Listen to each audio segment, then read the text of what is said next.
What is a trust?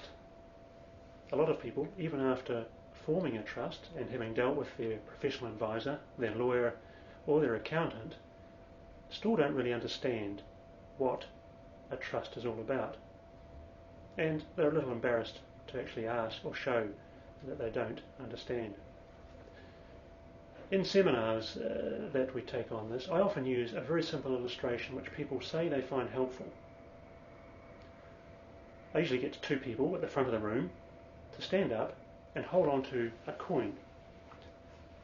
I get them to jointly hold on to the coin like this and to keep doing so while I talk.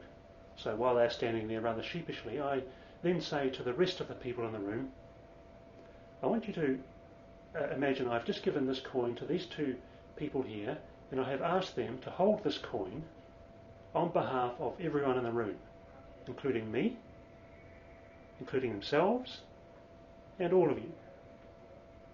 They can choose whether they give that coin to any one of you or share it amongst all of you. And in doing that, I've essentially formed all the elements of a trust. I was the settlor, that's the word we use for the person that creates the trust. The two people standing holding the coin were my trustees. And you notice they were holding it together. They can only deal with the trust property jointly. And the beneficiaries, of course, was everyone in that room, including them and myself. And they had the discretion as to what they did with the trust fund.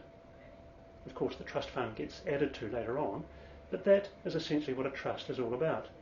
Perhaps the only thing missing is a set of rules or limitations on what those trustees can do. We call that the trust deed.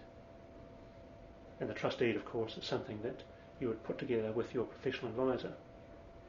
So if you can imagine that as the idea of the trust, then you can put almost any form of property into that trust, and those trustees have the power to deal with it in the way I've just described. You may find that helpful. There, of course, are a lot of other things that go alongside those ideas, but that's the basic essence of a trust.